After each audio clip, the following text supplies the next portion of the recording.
Welcome to Mil2Vet Podcast. Today we're honored to be with Army veteran and Green Beret Ben Monette, who's navigating the med board process. Ben shares his experience with mental health, addiction, and recovery through Treehouse Recovery, as well as his commitment to helping fellow veterans move forward. Tune into his insight on resilience and purpose. Enjoy the show. So I was a client at Treehouse Recovery, and it changed my life drastically. Not only with substance or alcoholism, but just my everyday approach to life. Um, it gave me that why, that knowledge aspect of it, and that's something that I think nowadays, especially society demands that. The why am I going through this? Why am I can't stop, right? We have technology at our fingertips 24/7, and I was given that, and it was so powerful for me that I want to pay it forward and give other people opportunity to be like to change their life, to get out of that rut. So I starting with them. I started with them this month. Did a lot of like IOP work. Yeah, thank you. Started the IOP here in Nashville, Tennessee, helping run sessions with the vets here in Nashville, and then transition into business development, networking, building relationships to reach as many vets as I can that are struggling and deserve the help. I know they need it, but they deserve it. And we all know the mental gymnastics that the VA provides, and that's a PG version of that. Yeah. But So I'm still trying to get my mental stuff set up, bro. yeah, It's and like it's very difficult. It's and especially when someone's coming at the bottom, the rock bottom, or pretty damn near the rock bottom. The VA doesn't necessarily provide them with the correct resource. And in our program, it's structured like similar to the military, not military, uh, you know, at all, but it's structured like that. So what I've seen is veterans transition a lot easier into uh, their program, which in turn allows them to heal, work on PTS, a lot of other underlying causes that's caused the addiction.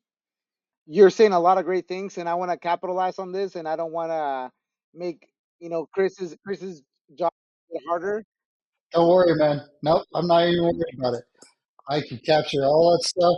I have gotten better at editing. No, yeah, this is I've when I knew I was transitioning out and have a compelling story that what happened to me and how I turned it around. I started doing more podcasts and getting the word out because I fully believe if a former Green Beret, Ranger, combat diver can sit there and say, "Hey, listen, I did it. This is what happened to me. My consequences from my decisions." It may entice someone to get help.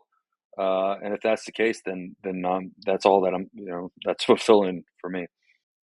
So, thank you for being vulnerable and sharing that you were also a client. Yeah, Um, I think that's you become more comfortable being able to share that more openly once you have gone through it, right? And also, the more you're healed, the longer you have been healing yourself, the easier it is to share that with the audience. I myself went through a program last year uh, for my birthday. This is the first time that I'm gonna say it on air. Uh, Chris knows. He he actually had to get someone to fill in for that timeline when I was not recording, but it was a gift to myself, right? I'm in the middle still of transitioning, right? And I was like, I'm either gonna do it then or I'm never gonna do it, right? And it's gonna take something very catastrophic for me to go down that line. Um, and I remember the mindset going in, well, I'll either learn a little bit or I'll come out the same way that I'm going in. Either way, it's not a loss, right? However, being in and going through the treatment, it really has changed my life in the last year, right?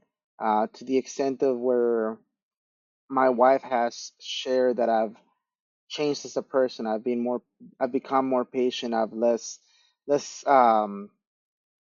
things, negative things that were starting to weigh heavily, right? Uh, and that really, it really shocked me because that was not something that I was expecting, right? I thought it was like, I'm just going in there, Yeah. whatever. Mm-hmm.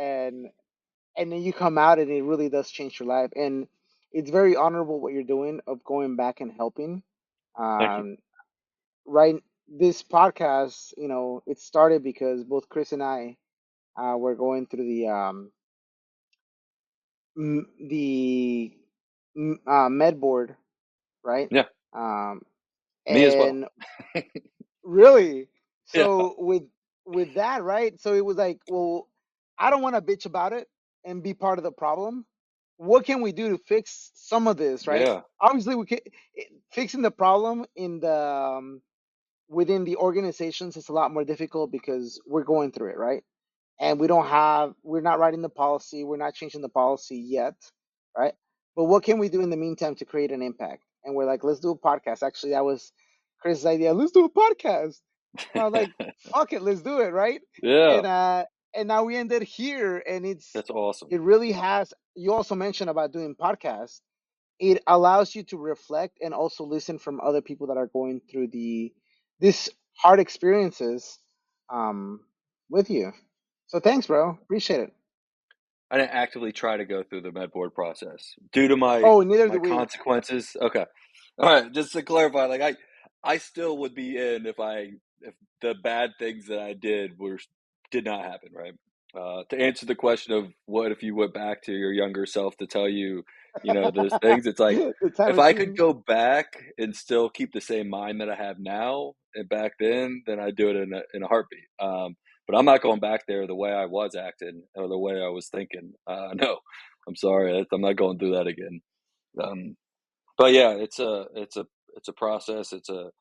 You're up against, you know, a massive organization, and it is what it is. And as long as we can get through it healthily and mentally and physically, then and together as a community, then that's all that matters.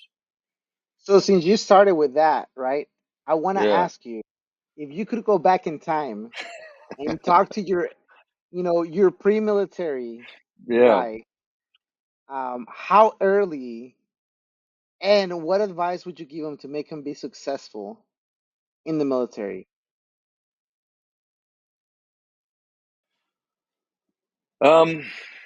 Couple things. Get help. That'd probably be my number one thing. Is because I think I had a addictive personality in college. Right, it was there. It was significantly increased when I joined the military. However, it was there. That would be one thing. And second is don't let um, your accolades define the person you are. Because I feel throughout my career, it was, I accomplished one thing, right? And then, I earned my Green Beret. Okay, cool. Next. Go to Ranger School. Good. Next. And not really like sit back and really give myself that grace. Like, man, you just accomplished something that's very, very difficult. Give yourself and be in the present and not, uh, you know,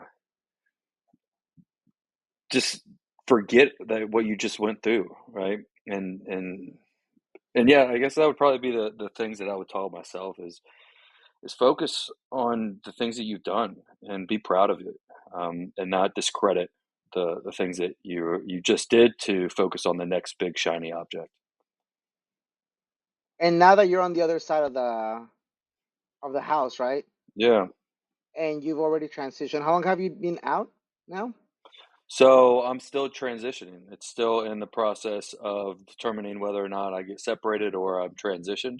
I'm fully transitioned with the military, as in all the paperwork, SFL tap, all that. I'm basically out. I'm just waiting on the final decision of whether they separate me or they allow me to medically retire or medically. separate from the military. Wow. So, and I know you have a different, story, right? And I don't know Yeah, how deep you want to go into that story. But knowing what you know now, and you kind of touched on it earlier, right? You would want to keep the same mindset that you have now and go back and continue your career. Um, so, and you haven't fully been out, right? And neither yeah, am I. I'm going through yeah, I'm like almost probably like at the same line that you and I are sharing right now. yeah. I have my VA ratings.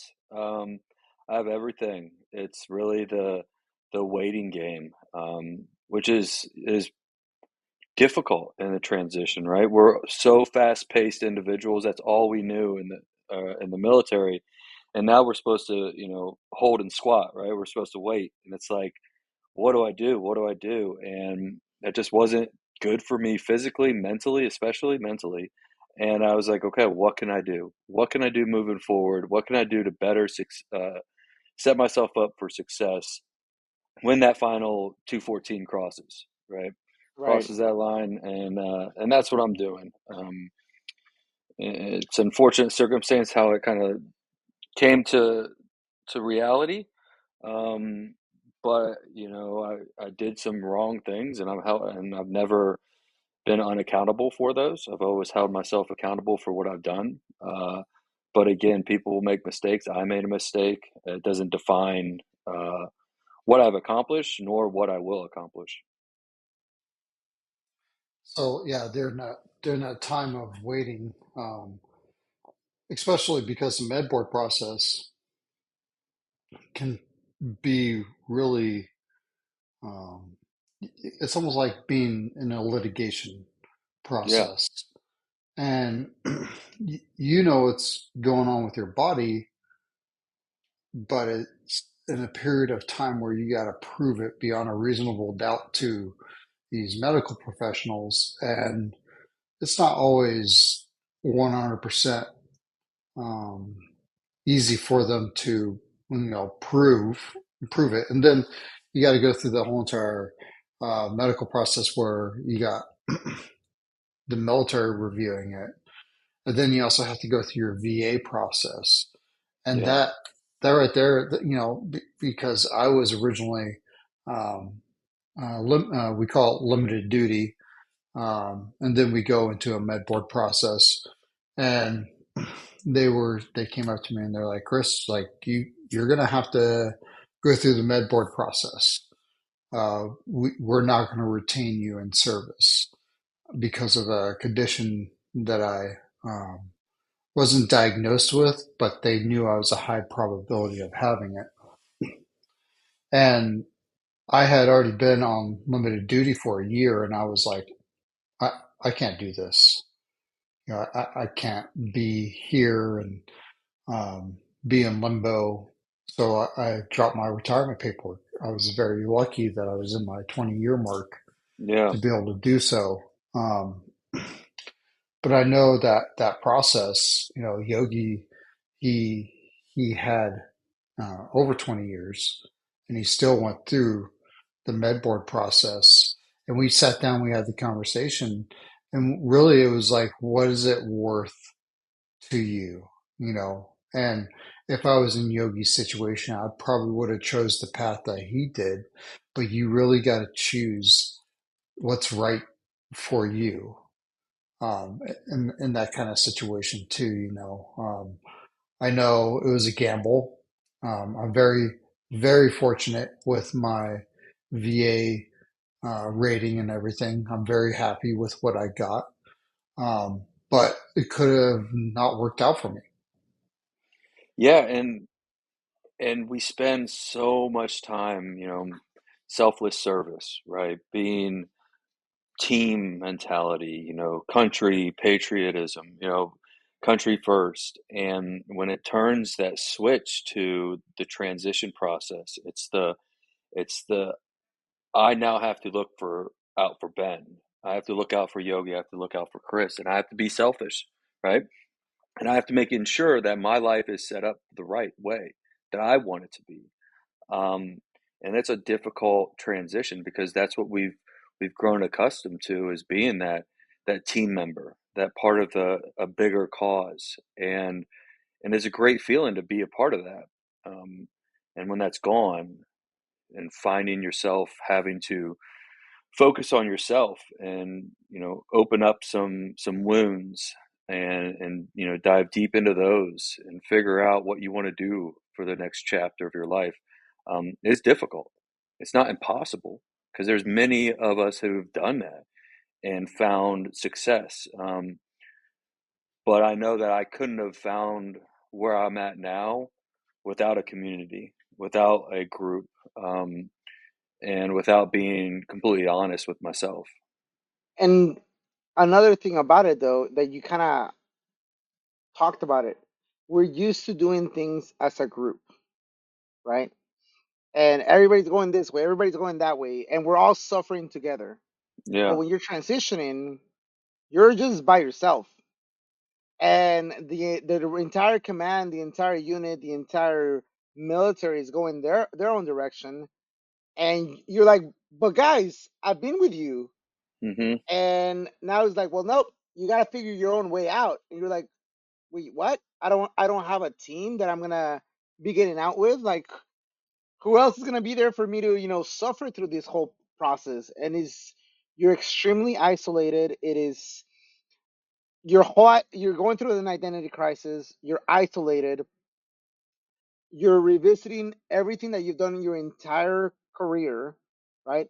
And no matter whether you served a year, or 30 years, you join with the intent of, I'm giving my everything to you. And now you gave your everything to this organization that is now saying goodbye, I'm leaving you. It's like, I like to compare it to a really, really bad breakup. You know what I Yeah. mean? That Yeah. you're like, hey, but I love you. I've been here with you. And she's like, nope, it's done. And you're like, what can I do? It's not you, it's me. I'll fix myself. Yeah. Hmm. Right? Yeah, I agree. And that's the pain, and it opens up so much opportunities, right? It opens up, if you let it, and or you do it alone, the isolation, it just opens up breeding ground for that negativity, that depression, that anxiety. Um, and throughout so much of our careers, it's like, well, yeah, I'm on a team, but I can do it myself too, right? And it's the humbling attitude of like, no, I can't. Like, I'm not going to be able to do this by myself. I need someone else to go through it with. Um, and there are people out there that want to be a part of that, um, but it also takes that individual's effort to seek that out. There's so many nonprofits, there's so many organizations, you all, Mil2Vet, like there's so many places out there that provides this community for transitioning soldiers and veterans. Um, but it also takes that person's willingness to make that effort to reach out and find too. Before you were enlisted and then you became a warrant officer, tell us a little bit about like what inspired you to become a warrant officer. Um, so I so I was I got to uh, Fifth Special Forces Group in 2010, and I went to the warrant officer course in 2018. Throughout that time, uh, I did 6 deployments to the Middle East, and had some schools where it was more of the leadership schools, more of the information management schools, and I really thrived in that. I thrived in building relationships, and I enjoyed, as I continued to have seniority on a team, I had more responsibility, and I wanted that. I was I need that. I want that responsibility. I want that leadership. And going to the warrant course enabled me to focus more on the information management sector and have that leadership where I can help mentor the younger guys on the team, and also talk to the superiors and represent. the team the best way I could. So recently you've been involved with these organizations like Treehouse. What other organizations have you been involved with now? And what is it that really kind of drives you to start working in those organizations? Treehouse is near and dear to my heart.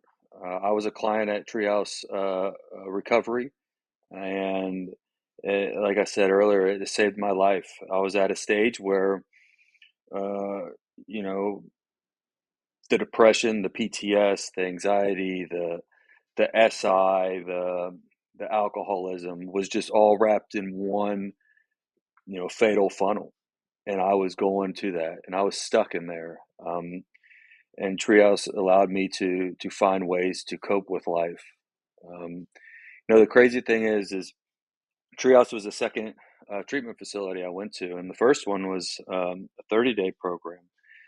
And I come out of that 30-day program, and I had 18 months of sobriety afterwards. Um, and I thought, well, if I take alcohol out of my life, I'd just magically be better. And I was severely wrong. Like I was still that angry individual. I was still, I still overreacted. I still had that negative talk, and I was still sober, but I was nothing changed. The only change is that I wasn't, drinking. And after, a bad breakup, bad, marriage that she felt obligated to include my command with, and a lot of some bad things turned out. I ended up relapsing, and getting the case of the efforts. Right, I was like, well, all right, my life's over. And on the fifth day of my relapse, which lasted 7 days, I ended up in the hospital. Actively tried to end my life drinking, and it was a bad, dark time in my life. And I was informed by Treehouse. I called them, and 3 days after, I was on a plane to California. And for that next 3 months, I not only was able to heal with the alcoholism, but the PTS, the understanding of what was really going on, that why aspect that we were talking about. And coming home, I endured, that day where I thought the rock bottom was the actual the bottom. That wasn't it at all. Coming home, I endured a lot more. You know, debt, legal issues, separation, um, a lot worse. And I able to get through it. I got through it because I had the coping skills, I had the tools that I learned, and but most importantly, I had the community to bounce it off, and the willingness to utilize that community. Um, so now I get to pay it forward. Now I get to work with a lot of nonprofit organizations. Mission 22, I'm trying to work with, a lot of special operations organizations, um, Brothers Keeper Veteran Foundation, Charlie Daniel Foundation, a lot of these organizations that have access to a lot of programs. And what I'm trying to do is supplement those programs by, in the event that someone is utilizing, drugs or alcohol as a coping mechanism, um, let's tackle that first, and then we can start tackling the other, PTS, the SI, the other issues. But we got to get control of that root cause, that unhealthy behavior. Um, and that led me, that day I had rock bottom. After Treehouse, I called a close friend of mine, Nick Lavery, um, who I helped go through dive school, and obviously he's doing tremendous amounts of amazing things for the active duty and the veteran population. And I called him and I let him know. It's like, hey, this is what happened. And I told him, I was like, they, this is reality, but it doesn't define what I've done or what I will do. And he was like, listen, he was like, you have an opportunity here to help. You have a amazing opportunity. You went through a lot, but you can help a lot of people. And I took that to heart, and that was the moment that I was like, all right, Nick, what do I have to do? Um, and he allowed me, I went and spoke with him or alongside him up in Philadelphia, kind of about my testimony and what I'm doing now, right? That's the most important factor. What are we doing after we dig ourselves out of the trenches? And then he started a community, a virtual community called The Forge. And this is a massive community where you have subject matter experts anywhere from, men's coaching to mental or mindfulness to yoga to um, cognitive improvement, and he added the mental health and recovery, and I'm that subject matter expert. So I'm a forum mediator for that, and that allowed me to touch and reach out to people, and then for them to reach to me and ask me questions about how I overcame this battle. And it's and I always tell them it's not I didn't overcome it. I still go through it.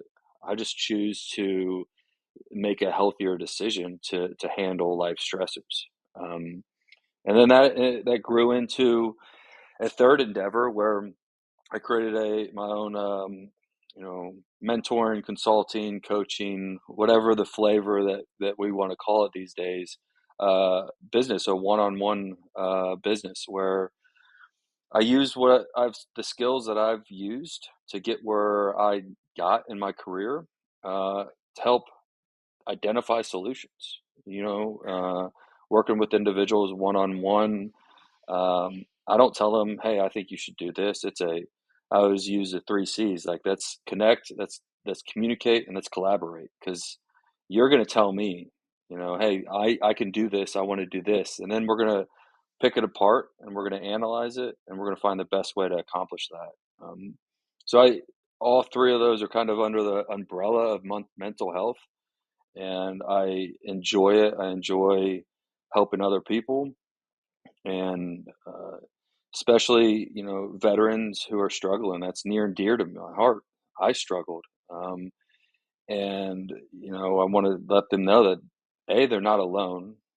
A lot of times I felt alone, and B, there's help out there. It can be beat. We can beat it together. Um, so yeah, those are the three things that's kind of developed out of uh, my struggles and you know the rock bottom and the beginning of the transition out of the military. I'm almost to 17 years, so that was a lot harder to swallow, right? With I was so close to retirement, to 20, and having someone kind of influence that quick um, departure is very difficult. But it's reality. I can't do anything about the past. What I can control is moving forward and what I do in the future.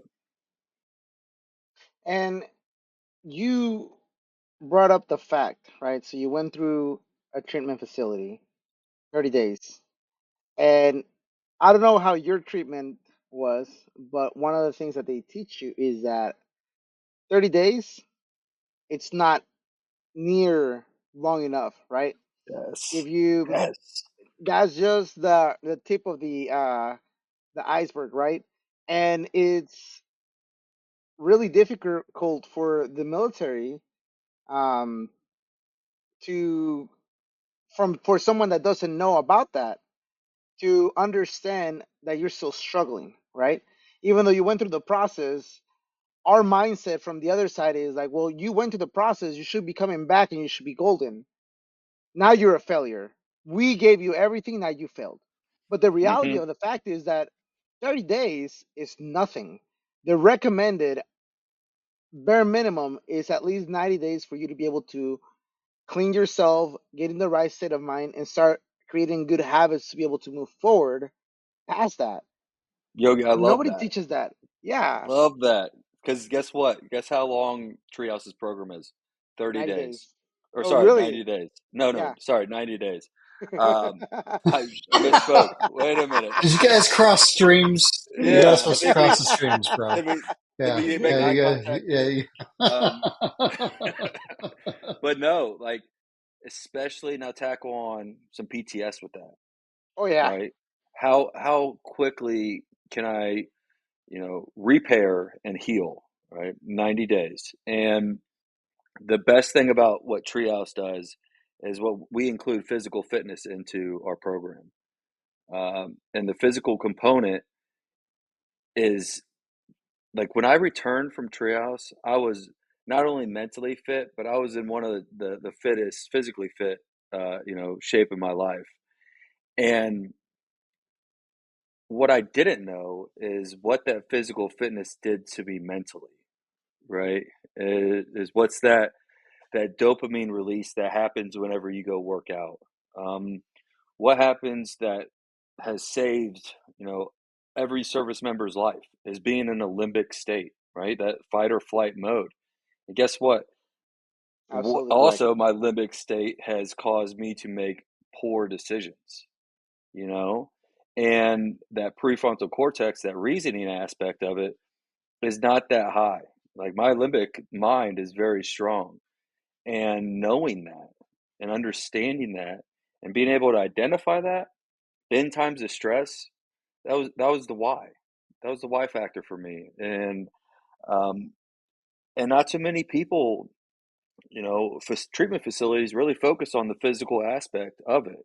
The three components Treehouse does is physical, physical fitness right into, an academic setting, and then we add that community to it. And that it's like the trifecta for me is being able to get that dopamine that I wanted in a healthy way, get the knowledge that I needed, and be able to share my experiences with like-minded individuals. And that was for me that was extremely powerful.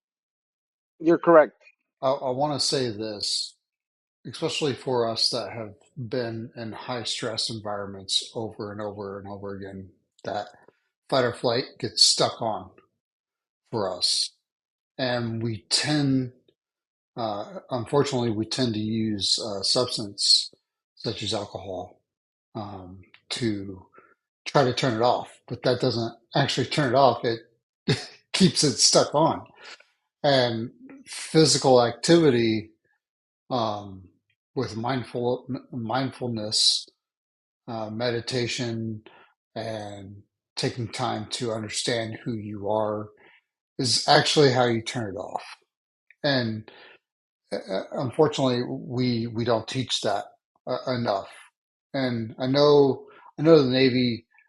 I could speak at least for the Navy. They started coming out with this warrior mindset uh, training to really help people start learning that. But the thing is honestly, it's unless it's coming from a cultural change, and it's not going to take effect. It would have to be coming from down below, up top, and they're trying. They're trying to get there, Yeah, but you know how it is, man. With these stressful environments, you come back and then you get a little bit of downtime, and well, you don't want to think that you're away from your family. So what do? You turn to the bottle, right? yeah. And I mean, we hover at, you know 70-75% limbic all the time. That's our norm, that's our baseline. So, just that slightest stress elevates that. And I always equate it to being a light switch, right? Like I'm on and I was able to turn it off with alcohol. And now my brain is my worst enemy, but also very, very powerful. But my brain's like, oh, I know how to turn it off. And you get stuck in that ongoing cycle and you Yep. don't know any other way because your brain's like, no, this is the best way. I know this way. And it's like that road is paved. Like my road to the bottle was just spotless because I knew that that was the only way. Well, I guess I tricked myself and convinced myself that was the only way to turn it off. Yeah, Well, I wouldn't say that you tricked yourself. Per, Yeah. perspective, right? Um, I would say that we're conditioned to. right? I'm gonna share I with you agree. one of my um how I got started drinking, right? Yeah. I was in 2005. No, that's a lie. It was in 2003, 2004. I was on my first deployment, and it was in the USS George Washington. There was an accident. One of the sailors. So when you're driving a forklift in the Navy, right, you always are required to have a spotter, right? So you Okay. got the Yeah. driver and you have a spotter, right? Well, the spotter wasn't paying attention. It was just another ordinary day. Uh, the driver, unfortunately for this driver, this is a stand-up dolly, a forklift, right? So you don't have a cage to protect you or anything. Hmm. The guy was driving the forklift in reverse to try to get in maneuver through the aircraft and get out of the way. I'm coming out from eating uh, what we call a forward galley, and there's this massive door. I'm a short guy. I'm 5'2". Back then I weighed maybe 110 pounds, bro. So I'm a short, skinny little push around. I mean, you blow the wind, and I'm just like flying away, right? This massive door that is like 4 times big, right? I had to put all my weight to it, and every time it took like 3 pushes for me to bust the door open. Yeah. And then when you do that, you have to like hold on to the door and jump on it and like stop it so it doesn't hit the person behind you, or if there's aircraft or whatever it is, right? So as I'm doing that, I open this door. I'm going through the normal process, right? Which is already really difficult for me at the time. Yeah. Um, and I go through and I'm seeing this whole thing start being processed. And I'm like, this is wrong, but it's not the first time that I've seen someone not do their job, right? And then unfortunately, as I'm holding on to the back part of the door as I'm coming through, we hear this crunch, right? Uh, and the guy that was supposed to be the spotter just continued walking. And I started yelling. The people that were with me, my ALPO at the time, we started running and to try to help out. So what happened is the blade for one of the jets, which we called a rat, hit the neck of the guy, right? And because the forklift's still pushing, decapitated him, right? Yeah. Um, Jeez. and so we started trying to get people to help and everything. And I'm there. I'm a first responder. I'm a little kid, bro. I'm like 19 years old at the time, right? Uh, Instead of doing what I should have done, right? Which I didn't know I should have done that after all this happened. You're supposed to go to medical, get evaluated, and get processed, and go through Yeah. the whole post-traumatic psych evaluation, right? What I was taught to do is just go back to work, focus on this, it'll go through. And I'm like, I mean, this is coming from my boss and other people. It's like, yeah, these guys are veterans. They've seen it, they've been Yeah. through it. It's not a big deal, right? I'm like, all right. So I did that. Uh, and the next day, I almost get blown off the flight deck, right? Because F-14 Tomcat turned, blew my legs from underneath me. Two guys get blown off to the side. One of them almost dies. We rescue these people, right? And then oh shit, I'm gonna die here, right? Like now I'm on this fight or flight mode, panic mode. Uh, and then my boss, he's like, Yogi, just chill. Go work out. Go take the rest of the night off.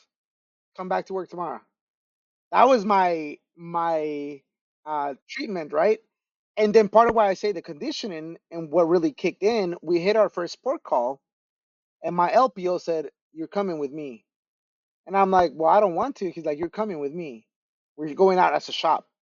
I was like, "All right." So we went out, and he bought me my first beer, and he said, "This is how we deal with all the fucking bullshit that we're gonna see.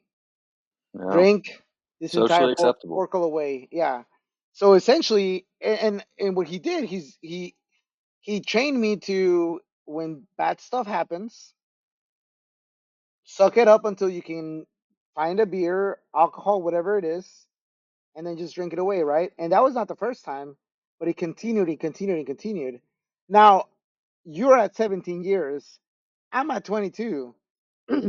When shit gets difficult, what do? It's already pre-programmed. It's already a habit that our body wants. Yeah, absolutely. And it's an easy fix, right?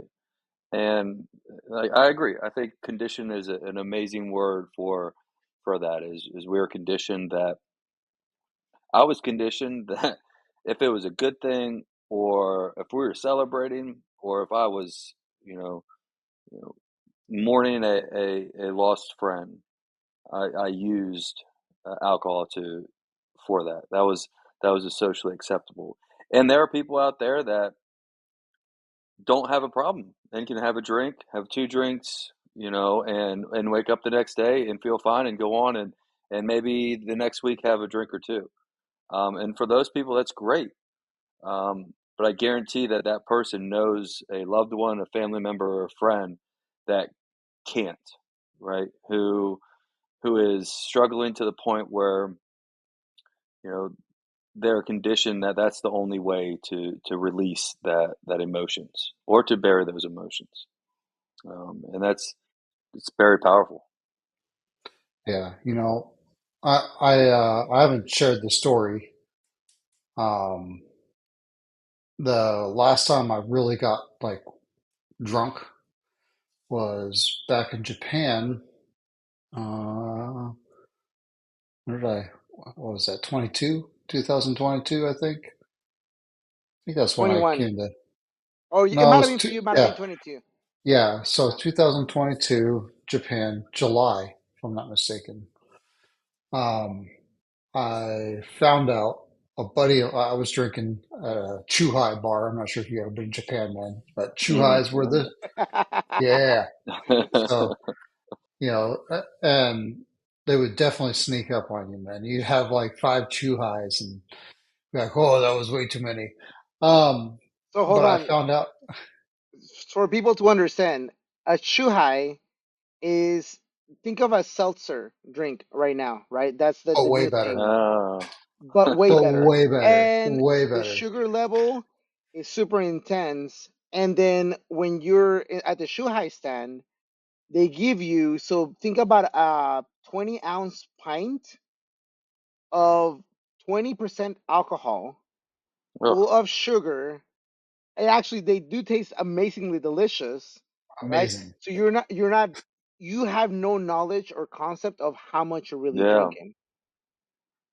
Yeah. gotcha. So yeah, we definitely we were drinking Chuhais all night long, and I found out that one of my battle buddies in Guantanamo Bay, one of my really close friends, had passed away, and I didn't even know about it. I found out through a friend of mine that I hadn't seen in a while that I met there, and we were just talking. I was like, "Oh, how's old boy?" And he's like, "Dude, he died." And I was like, "What?" And ever since that moment, like, because, being deployed and all that stuff, like, I missed it because I was on a deployment, where I had very little communication. And to come back and feel that, that pain, that pain while I was drinking, I never wanted to be in that state ever again. So I actually have probably only drinking about ten times since 2 years ago. I literally I'm talking like I'll sip a beer and I can't even stand it, Yeah, and I just want like it's just it was that visceral reminder that hey, our time is short, and I'm wasting my time doing this, and absolutely. thank God it was something. I mean, it sucked that I lost one of my friends, and it took one of those moments, but my life changed from that moment.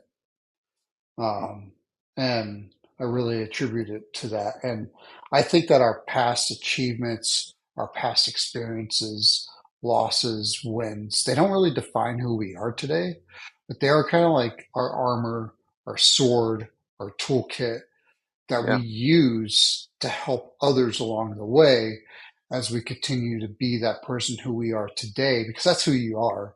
You're not who you were in the past. You are who you are today. That's what absolutely. defines you. And, I'm really strong in my faith too. And I believe 100%, that helped me, that moment in time, that loss.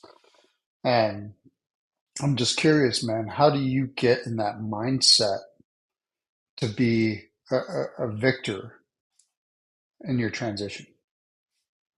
I allow myself to make mistakes. I give myself grace, right? I say I can fail at everything I do, but there's the one no fail task, and that no fail task is me drinking ever again. I cannot fail at that, but I can fail at everything else. I can get angry at my significant other. I can get angry at my coworkers. I can get angry at myself. I can do all those things, and I do those till this day, right? There's 2 o'clock in the morning, and my mind's racing. I'm up, and I'm like, well, I can't shut this off. Here we go, right? I give myself grace. That's how I've seen myself being going through this and being a victor is understanding that I can fail. Um, there's one thing I will never fail at, but everything else, uh, I can make mistakes and I can fail and I can learn from them and continue to move forward.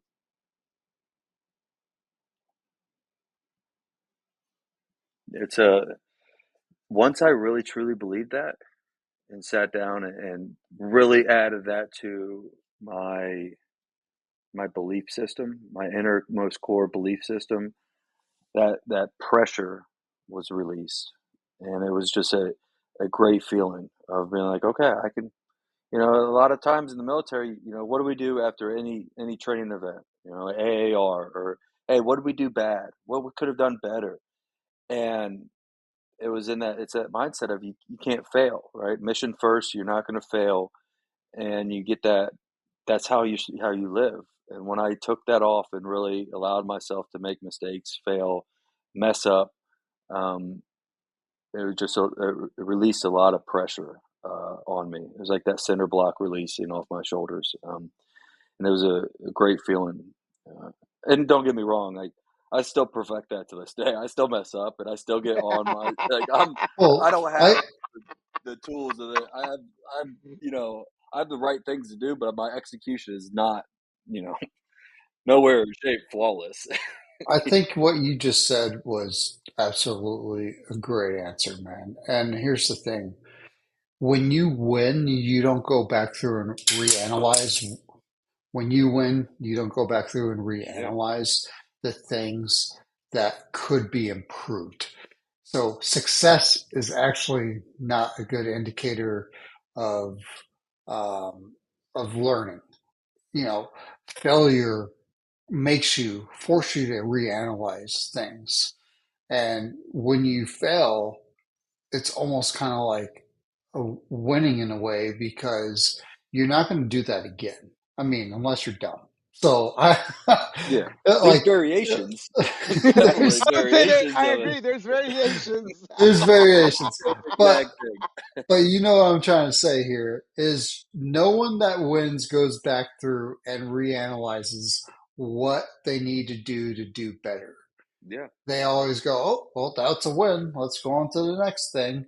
No, you fail. You're like, well, okay, what can I do better next time and improve on it and improve on it and really pushing yourself to that next level. You can't have that if you didn't have failure. It's just like going to the gym, bro. Like yeah.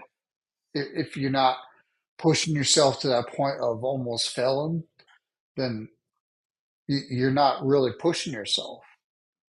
100%. Growth through adversity, right? Is I always say fail once, fail again, fail better. Right? If I'm constantly failing, that means I'm pushing myself. And got it right. I'm talking about healthy failures, right?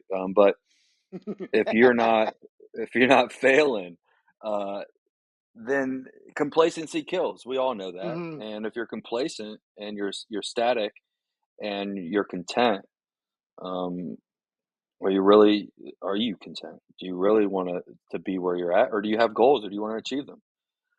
And to achieve those goals, you're going to have to fail. Um, no one, Elon Musk of the world, all these high individuals that have changed our society, you know, you think they never failed? Bill Gates and Apple, like all this stuff, like they failed all the time.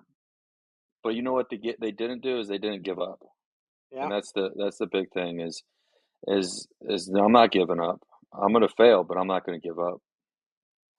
Yeah, man. What tools or what media or what content do you recommend others to digest while they're going through the transition? And what's helped you through your own transition? So I've used the Forge a lot, right? That has a lot of knowledge, a lot of individuals. And how we talk about, the selfless service that we had, but now we're selfish, right? We're in the selfish mindset. And the only person that knows best for you is you, right? So be be particular, be strict on what you want and voice that. Um, so with the Forge having so many, individuals at your fingertips, go to the person that you best fit with, right? So I've used that quite a bit. I've done a lot of research on nonprofits. There are a lot of nonprofits out there for individuals, and it's a quick search.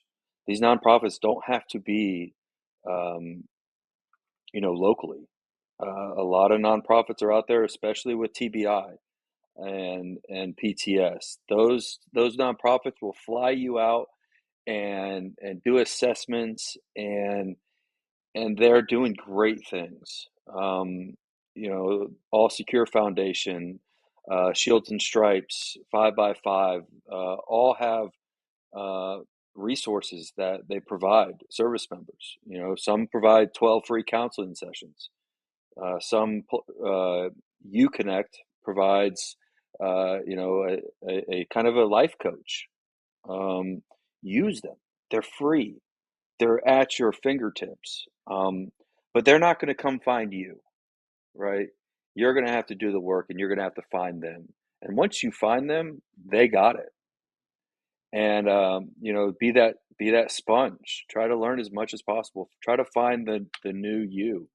Um, don't forget the past, but use the past to redefine that new you, that you want to become.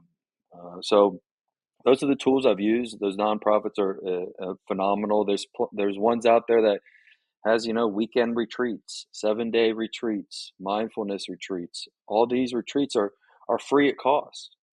Maybe you have to provide for transportation, but once you get there, it's free. Use them. Uh, that's what they're there for. So those are the things that I've used. I've been vocal about what I want, and I've been picky on who I allow in my inner circle, right? Yes. I'm You have. picky on who I Bro, that's want. super important, man. Exactly. Be Not many people selfish. understand that. Be picky. Do the research. Do that self reflection, and then add those people into your inner circle that you provide some value, but most importantly, they provide value to you, right? And if you do that, that will give you the best success. And there's help out there. If you're struggling with unhealthy coping mechanisms, there's help. If you're struggling with PTS, there's help. Uh, TBIs, there's all this help, and there's all this information out there. And I can't say it enough, but they're not going to find you, right? You're going to have Exactly. to, once you make that first call, then they can take the wheel, right? I made the first call to Treehouse, and then they were like, all right, here we go. And I'd be remiss if I didn't say this about Treehouse. We accept TRICARE and VA. We have programs that help navigate the VA for you. So if you have TRICARE, you got 3 to 6 months, no cost to you. And if you Paid have vacation. VA, yeah, paid vacation to get better. Yeah, not only for you, but for your family, right? Our exactly. family program is phenomenal, because just kind of like our deployments, when we go get help and we come back and we're a different person, that loved one, could still have, some resentments, some pain. Um, so we have a family program to help, those significant others process, what we put them through. Um, and I've seen that work, wonders. So there, yeah, that's the thing is seek, do your research. You have your phone. If you don't have a phone or you don't have Wi-Fi, go to the library and get that data, and then make phone calls, because there's people out there willing to help. Uh, and I didn't know any of that when I was when I started the transition. Right?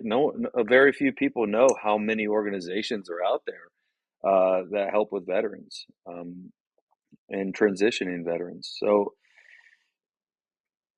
if I knew that, um, I probably would have utilized them a lot sooner. Um, but now I do. So now I'm being vocal about it. And thank you for sharing that part. How can our community get a hold of you? Yeah, absolutely. You can find me on LinkedIn, Ben Monette, so Monnette. You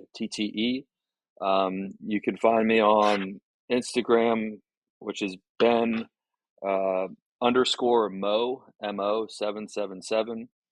And then if you can go to www.resilience-reconnaissance.com, and that's you can find me and reach out to me directly on that website. The Forge you can find me on as a subject matter expert, and you can find me on treehouserecovery.com. You can go there, look me up, and reach out to me on that. So there's very many different ways to get a hold of me. Please don't hesitate. I'm here. Like, this is what I do now. I'm here for you. Um, and I always say, I served our country, but now I'm serving a different population, right? A different group of individuals that is near and dear to my heart. Um, and whatever I can do, if I can help, great. Of any of my connections that I have, but if I can't, guess what? I'm going to find places and find people that can. One thing that I love about your Instagram is the fact that you have your link tree and that Yeah, it directs you to all of those things to be able to get a hold of you, be able to connect, and be able to interact. yeah, So absolutely. that is a wonderful tool to use. The we would love for you to come back, right? Please. Uh, and as right now as your transition is nearing, Yeah, right? We would like to have you back 30 days after you're officially whatever decision comes through to see where you're at on your perspective and to share with the audience. Uh, and then to see, what other resources or what other things, that you can come up with between now and then. I found the more that we talk to the transitioning service member, the journey of even before starting, if you're able to start early, um, you can go through the transition while you're in, right?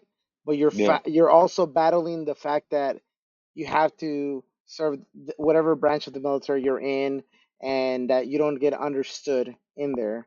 As you're about to transition within a couple months in there, right? I would say that 2 months before or 2 months after, it's a different mindset altogether yeah. than where you're gonna be at a year after the fact. So we'd love to be able for you to come and share that wisdom and that perspective as you're going through. I'd be honored to. I think that would be great, because yeah, I do still have that, although diminished. I still have the identity, right? And when that 214, right, DD 214 comes across, like, how what will I do? How will I react? Right? Yep. And I don't know that, or how I'll do that. I know I'm going to involve some close friends. That's for dang sure, right? I'm definitely going to reach out and talk through things with people. But yeah, I'd love to, and I definitely will provide some insight in how it went and how I felt. But most importantly, what did I do to overcome that feeling? Right. And then also, I mean, right now you had the opportunity to go through the med board, right? And you had the opportunity to get help while you're still in the military. Yeah, Um, I now from this perspective, I am extremely thankful. I don't know how you feel about it yourself, but I am extremely thankful to have gone through the med board process because the way I rationalize it is everything that everyone goes and struggles through once they're out, I was able to struggle through a lot of that while still being in, right? yeah, And still having that cushion and still having somewhat of the support. Yeah, there were still barriers, there were still other things that, could have been better. But at the same time, I still have that support network versus something that I hear all the time from everyone that, when they're done, that door closes behind you. And there's no, we might have been best friends while we're in the service, but now you're on this side and I'm on the other side. And it's like, okay, well, thanks, Ben, but I can't help you out. You know what I mean? And you're like, yeah. well, shit, what do I do? So, but yeah, so One that, go ahead, go ahead. Absolutely. Sorry, one thing that kind of sparked my thought on that is one of the one of the things we do at our programs in California and Portland is, yeah, we have a lot of veterans there, but also we have civilians. And some people, think, the way the Justin McMillan approaches this is,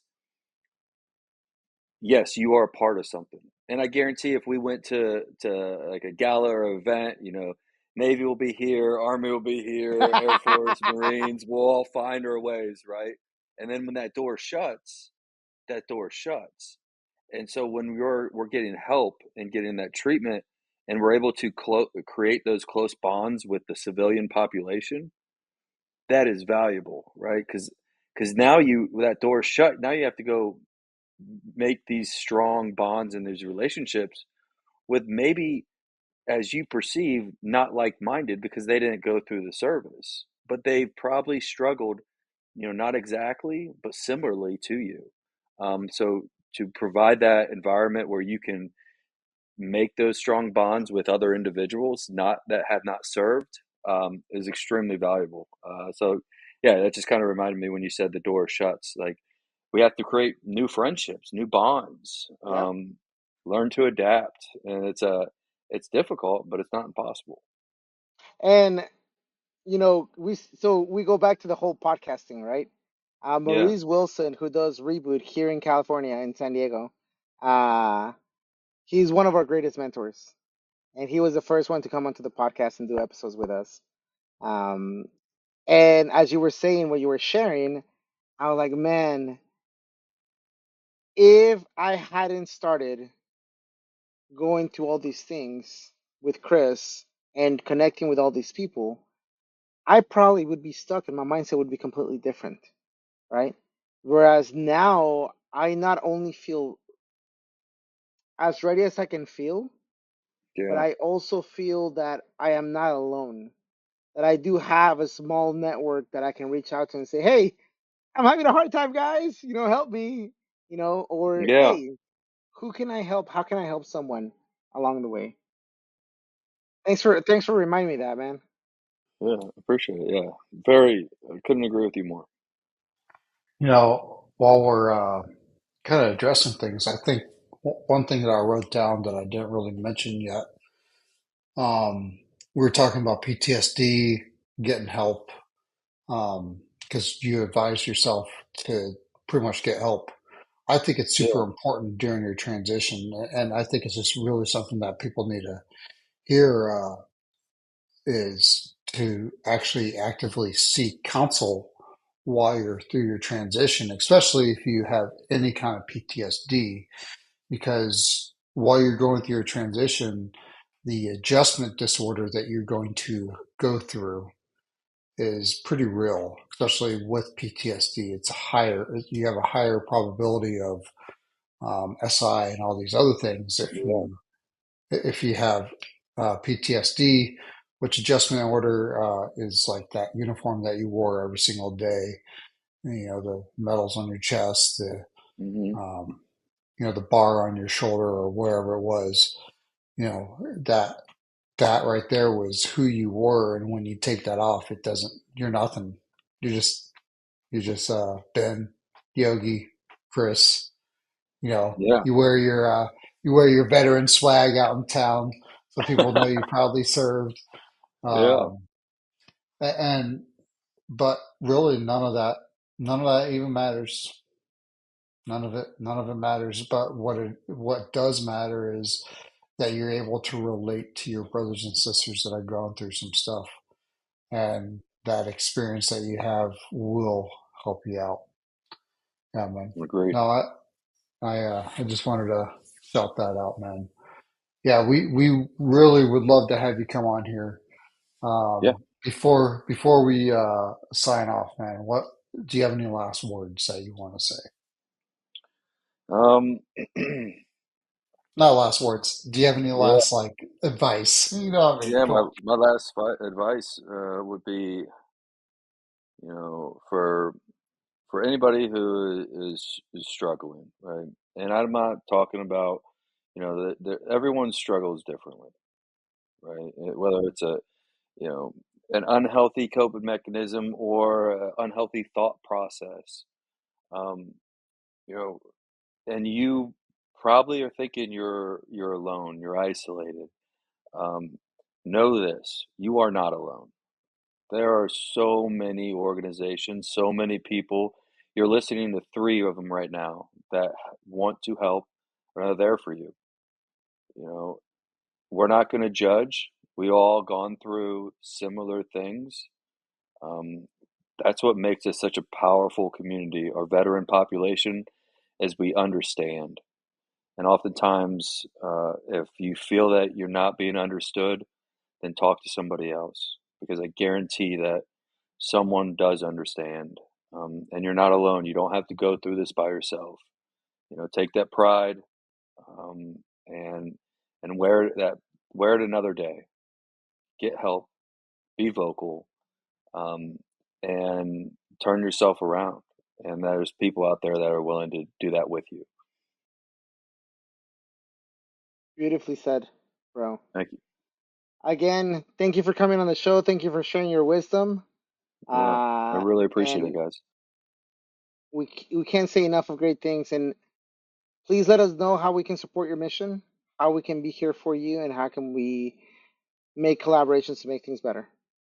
Yeah, and the only thing, the first thing off is you guys' reach is different than my reach, right? And if you guys come across someone, uh, do your research, look us up, see what we can provide, and if that's the right fit, uh, then reach out, right? I know there's so many veterans out there, and if we can work together, uh, vice against one another, we're unstoppable. So if you guys come across someone that could benefit from any of the resources I have or connections, please reach out. I'm always available. I do set boundaries on my phone. I'll turn it off, and As you I'm need like, all to. right, this is my family time. I gotta have that, right? That's I can't immerse myself in that, but I'll definitely get back and do everything in my power to help, and that's what I'm here for. Yeah, thanks, Ben. All right, brothers and sisters, you guys heard Ben. Ben is serving, even though he's going through his transition, which has not been the stereotypical transition. So, if you guys connect with Ben on LinkedIn, that would be amazing. Connect with the tribe. Hey, thank you for listening. And remember, it's not all rainbows and unicorns out there. It's your transition. So take charge of it. Mil2Vet.